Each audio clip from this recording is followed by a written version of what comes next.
siapa yang tak mampu berkahwin, hendaklah dia berpuasa. Dan disebutkan sebabnya, kerana puasa itu adalah penahan baginya, ya.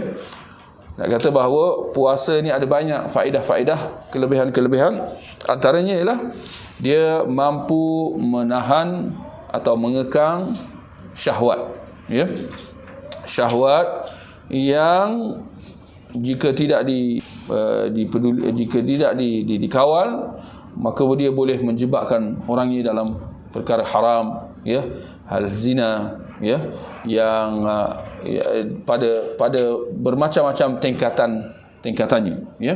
Zina itu ada tingkatan-tingkatan, ada mukaddimah sebelum sampai ke kemuncaknya, ya, iaitu persetubuhan haram tersebut.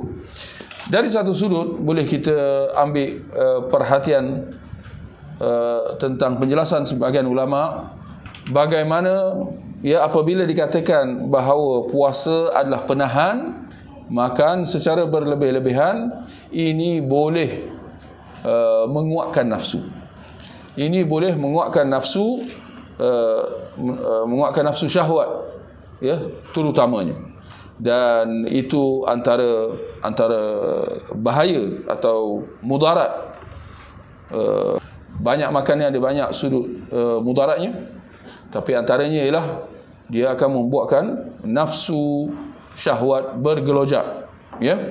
Sekali lagi, jika tidak diberi perhatian, boleh membawa kepada yang haram, ya, zina dan sebagainya.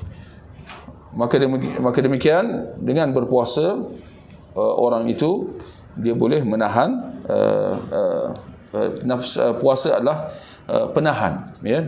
Disebut di sini penahan, yakni penahan daripada gelora nafsu syahwat, ya.